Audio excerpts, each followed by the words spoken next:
Good morning বন্ধুরা, and a very warm welcome to my channel Travel Trails with রানী। এখন আমি houseboat থেকে check out করে রওনা দিচ্ছি গুলমার্গের দিকে। হাউসবোটে চেক আউট জেনারেলি 9টা সাড়ে 9টার সময় হয়। ওরা খুব আর্লি ব্রেকফাস্ট সার্ভ করে দেয়। তারপরে বেরিয়ে পড়েছি ঘাটের দিকে। শিকারা করে এই ড্রপটা হয় না, জেনারেলি একটা বড় বোট আছে যেখানে ওরা সব লাগেজ আর টুরিস্টদের নিয়ে ঘাটের কাছে নিয়ে যায়। ঘাটেই ওখানে আপনাদের যে বুক কার বা ক্যাব যা আছে ফর নেক্সট ট্রাভেল সেটা থাকে। তো এখন আমরা যাচ্ছি ঘাটের দিকে, সেখান থেকে আমরা বেরিয়ে পড়ছি গুলমার্গের দিকে।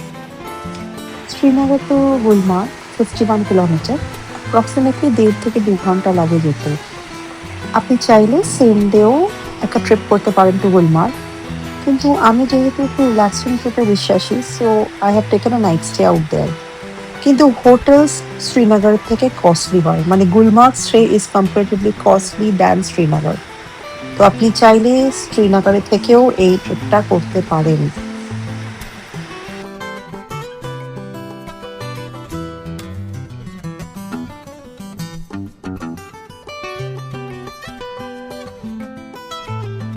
একটু দেখুন আশেপাশে সিনারিটা কেমন চেঞ্জ হচ্ছে। আহ, এটা পেহেলগাঁওয়ের থেকে অনেকটাই ডিফারেন্ট। রাস্তাটা আপনাকে লিড করছে স্নো ক্ল্যাপ মাউন্টেন্স এর দিকে। বোঝাই যাচ্ছে সামনে পাহাড় আছে, মানে পাহাড়টা আরো কাছে চলে আসছে, আনলাইক পেহেলগাঁও। দেখতে দেখতে আমরা চলে যাচ্ছি টাংমার্গের দিকে। টাংমার্গ হচ্ছে আহ, গুলমার্গে পৌঁছবার আগে লাস্ট ফুট হিলস সে একটা জায়গা। এখান থেকেই পাহাড় শুরু হচ্ছে। তো টাংমার্গ হচ্ছে একটা বাজার মতো এলাকা, যেখান থেকে আপনি গাড়ি, বাস এসেট্রা পাবেন গুলমার্গে যাওয়ার জন্য, যদি না আপনার সঙ্গে ক্যাব থাকে, আপনার নিজস্ব বুক। তাছাড়াও আপনি রেস্টুরেন্ট পাবেন লাঞ্চ করার জন্য। আরেকটা জিনিস এখানে আছে, আপনার যদি এই দিন পার্টিকুলারলি কোনো অ্যাক্টিভিটি না থাকে, তাহলে এখান থেকে এটিভি বা গাড়ি ছাড়ে ফর ড্রুং ওয়াটারফল, সেটা আপনি নিতে পারেন, যেমন আমি নিয়েছিলাম। ড্রুং ওয়াটারফল হচ্ছে একটা আর্টিফিশিয়াল ওয়াটারফলস, ম্যানমেড সম্পূর্ণ, যেখানে আপনি এটিভি বা গাড়ি করে যেতে পারেন, জাস্ট একটা ট্রিপের হিসেবে বা ফান ট্রিপ হিসেবে। এরকম ভাবে আপনার এটিভিস গুলো চলে লাইন দিয়ে। একটা চালক থাকে, মানে দের ইজ এ ড্রাইভার, তার পিছনে আপনি বসেন। এরকম ভাবে রাস্তা দিয়ে একটা এটিভি রাইড হয়। It's a quite adventurous ride, মজা হয়, গুড ফর অ্যান এক্সপিরিয়েন্স। এটা করেও আপনি যেতে পারেন ডুং ওয়াটারফলস এর দিকে। দেখুন এভাবে রাস্তার মধ্যে দিয়ে যাচ্ছে, ওরা 2-3টে স্টপেও দাঁড়ায়। অ্যাপ্রক্সিমেটলি কস্ট হচ্ছে 1500 থেকে 2000 এর মধ্যে। অবভিয়াসলি আপনাকে বার্গেন করতে হবে, কাশ্মীরে বার্গেনিং ইজ মাস্ট। দেখুন গাড়িও যাচ্ছে, প্লাস এটিভিও যাচ্ছে। তো এটিভি গাড়ির থেকে একটু বেশি কস্টলি হয় ডেফিনেটলি। এটা মানে একটা ড্রাইভার থাকে আর একজনই থাকে, whereas গাড়িতে আপনি 4-5জন যেতে পারেন। But it's a fun ride, মানে একটা এক্সপিরিয়েন্সের জন্য আপনি এটা করতেই পারেন। মনে হয় আমরা এসে গেছি। গাড়ি আর এটিভির ভিড় দেখে তো মনে হচ্ছে এটাই সেই waterfall. Basically Drung waterfalls is famous as a frozen waterfall, মানে শীতকালে November, not November, December, January, February নাকি এটা পুরোপুরি ফ্রোজেন থাকে। তো এটাই এর স্পেশালিটি। বাট এখন তো সেটা ফ্রোজেন নেই, আহ, অনেকটা এরকম দেখতে। এখানে দাঁড়িয়ে আপনি ফটোশুট করতে পারেন, রিলস, ফটোজ সবই হয় এখানে। লোকও আছে, মানে আপনি হায়ারও করতে পারেন, 200-300 টাকা নিয়ে আপনার জন্য ভালো রিল বা ফটো বানিয়ে দেবে। দেখে নিন, এই হচ্ছে টুং ওয়াটারফল। ম্যান মেড, ওপর থেকে জল পড়ছে দেখতেই পাচ্ছেন, বাট ভিড়টা শুধু দেখুন ছবি তোলার জন্য। আমিও দাঁড়িয়ে একটা ছবি তুলে নিলাম।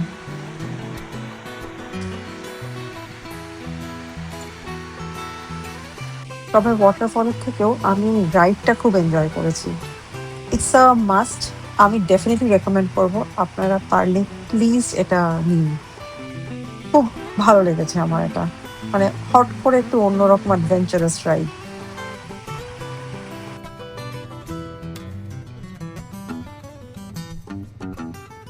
এটিভি রাইড করে এগিয়ে পড়লাম গুলমার্গের দিকে।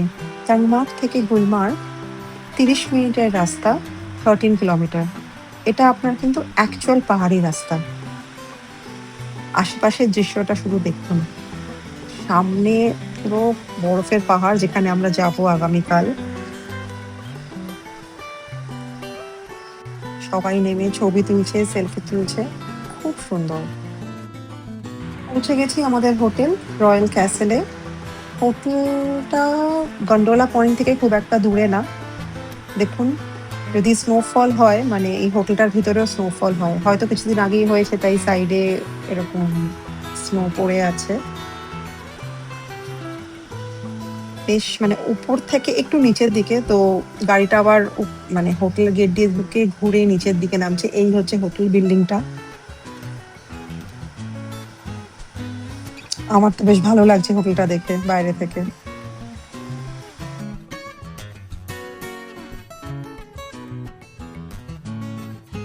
উপর থেকে নিচে নেমে কিন্তু রিসেপশন। চলুন আপনাদের নিয়ে যাই রিসেপশনের দিকে। বয়স্কদের জন্য হুইল চেয়ার ফ্যাসিলিটিসও আছে। এখন আমি হোটেলে ঢুকছি। এই হচ্ছে রিসেপশন এরিয়া।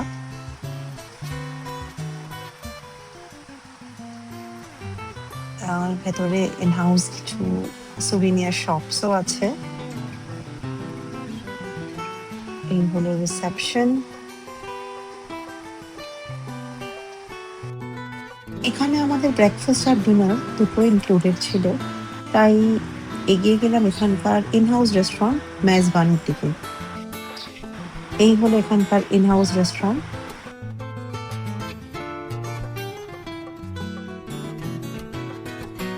আজকে ছিল আমাদের journey from Srinagar house boat to Gulmarg.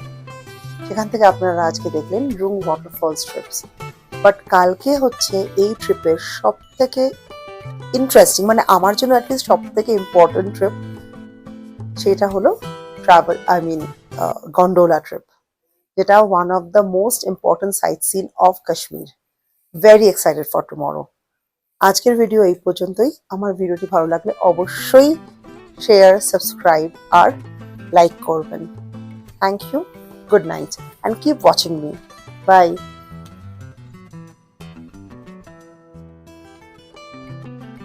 Good morning বন্ধুরা। আজ সকাল সকাল উঠে পড়েছি। অ্যাকচুয়ালি আমাদের গন্ডোলা ফেসের মানে ফার্স্ট ফেসের টিকিটটা একদম সকালের স্লটে ৯টার সময়, তাই উঠে রেডি হতে হবে। দেখুন, আমার রুম থেকে বাইরে একটা ফাইন ফরেস্ট দেখা যায়, তাই ভাবলাম আপনাদেরও একটা এই ভিউটা দেখাই। সূর্য এখনো ওঠেনি। আজকে আমাদের এখানে আমার অ্যাটলিস্ট এই ট্রিপের সব থেকে এক্সাইটিং দিন, কারণ আজকে আমরা যাচ্ছি হচ্ছে গন্ডোলা চড়তে। গন্ডোলা রিলেটেড ডিটেলস আমি আপনাকে আমার ডেসক্রিপশনে ডিটেলস দিয়ে দেবো। তাহলে চলুন এক্সপ্লোর করা যাক কাশ্মীরের one of the most exciting journey which is in gondola. বেরিয়ে পড়লাম গন্ডোলার জন্য। হোটেল থেকে গন্ডোলা যেখান থেকে শুরু হয় তার ডিস্টেন্স হার্ডলি ৫ থেকে ১০ মিনিট। কিন্তু আপনার গাড়ি যেটা করে আপনি শ্রীনগর থেকে এসেছেন বা এসে গন্ডোলায় চাপতে চান, সেটাই কিন্তু ওরা অ্যালাউ করবে না। আপনাকে লোকাল ট্যাক্সি ইউনিয়ন থেকে গাড়ি নিতে হবে, যেটা আপনি টাংমার্গ থেকেও নিতে পারেন বা এখানে এসে হোটেলের সাথে কথা বললে ওরা অ্যারেঞ্জ করে দেবে। আমরা আগের দিন টাংমার্গেই কথা বলে এসেছিলাম, তো সেই মতো গাড়ি আমার সকালবেলা অ্যারাউন্ড 9:45 মতো পিক আপ করতে চলে এসেছে। আমার ফার্স্ট স্লটেই বুকিং আছে ফর দ্য ফার্স্ট ফেজ ৯টার সময়, তাই তাড়াতাড়ি পৌঁছে যাচ্ছি। এই হলো সেই বিখ্যাত গন্ডোলা বিল্ডিং, যার ভিতর থেকে গন্ডোলা ছাড়ে। এখানে টিকিট কাউন্টারও আছে, তবে মোস্টলি সব টিকিটই অনলাইনে বিক্রি হয়। লোকাল ট্রাভেল এজেন্টরাও সঙ্গে সঙ্গে হয়তো টিকিট কেটে দিতে পারে, খুব আইডিয়া নেই এটা, বিকজ আমার ট্রাভেল এজেন্ট আমাকে আগেই টিকিট কেটে দিয়েছিল।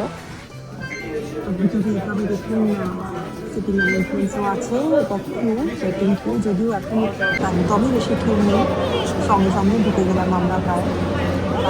এই হচ্ছে লাইন। প্রথমে আমরা ওপরে এলাম, এখান থেকে সেকেন্ড ফেজে যাওয়ার গন্ডোলা। প্রথমেই আমরা সেকেন্ড ফেজে চলে যাচ্ছি, তারপর আবার ফার্স্ট ফেজে নেমে এসে সময় কাটাবো। তো এই দেখুন গন্ডোলা আসছে, একটা গন্ডোলায় 4 জন বলে, বাট 5 জনও 6 জনও আমার সামনে উঠলো। তো ডিপেন্ডিং অন দ্য মানে রাশ কিরকম আছে, বা কেউ যদি এক ফ্যামিলির থাকে তো অনেক সময় উঠে যায় একসাথে। এই দেখুন ভিউটা দেখুন গন্ডোলা থেকে, গন্ডোলা স্টার্ট হয়ে গেছে। অসাম ভিউ, মানে কে বলবে এটা ইন্ডিয়া?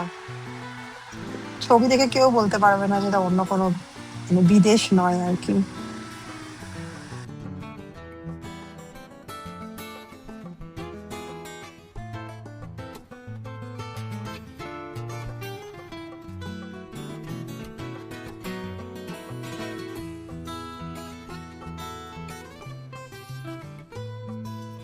পৌঁছে গেছি আমি সেকেন্ড ফেজে, আপার ভাত পিকে, যেটা অ্যাপ্রক্সিমেটলি 13,000 ফিট হাই সি লেভেলের থেকে। দেখুন এখানে সিনারিটা। এখানে সেরকম কোনো অ্যাক্টিভিটি নেই, আপনি নিজের মতো টাইম কাটাতে পারবেন, রিল বানাতে পারবেন, ছবি তুলতে পারবেন। এখানে ফটোগ্রাফার্স বা যারা রিল বানায় তাদের এরকম পাওয়া যায়, তাদেরকে আপনি টাকা দিলে তারা আপনার জন্য রিল বানিয়ে দেবে। কিন্তু কোনো স্পোর্ট অ্যাক্টিভিটি আপার ফেজে নেই বিকজ অফ দ্য হাইট। আপার ওয়াকে বেশ কিছুটা সময় কাটিয়ে এবার নামছি ফার্স্ট ফেজের দিকে। নামার সময়ও একটা কিউ থাকে গন্ডোলার, কিন্তু যেহেতু এটা কন্টিনিউয়াসলি মুভিং, তো নামার সময় বিশেষ কিউবে দাঁড়াতে হয় না। From second phase to first phase. First ফেজে কিন্তু আপনি প্রচুর স্নো অ্যাক্টিভিটিস পাবেন, যেমন স্নো বাইক। এটা আপনাকে মোটামুটি চার্জ করবে 2,000 থেকে 2,200। অবভিয়াসলি বার্গেন করবেন, তো বার্গেন করেই আমরা এই প্রাইসটা পেয়েছি।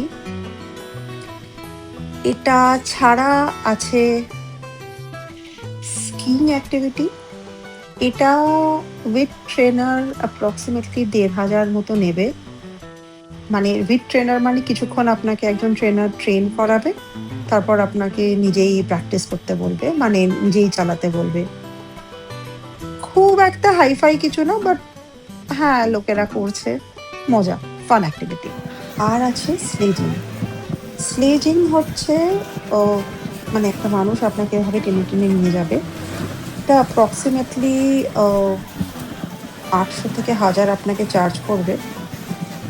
খুব একটা আমি এনজয় করেছি বলবো না, বাট হ্যাঁ লোকে করছে। বাট স্টিল এটার করার একটা রিজন হচ্ছে, যে এরিয়াতে আপনার স্নো বাইকিং বা স্কিইং হচ্ছে সেটা রেস্টিং এরিয়া বা সিটিং এরিয়া থেকে এতখানি দূরে যে বরফের মধ্যে হাঁটাটা বেশ কষ্টকর।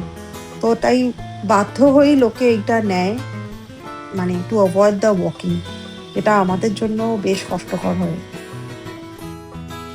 Last but not the least, air flyer. এইটা আপনার 500 থেকে 600 মতো নেবে, বেশ সুন্দর।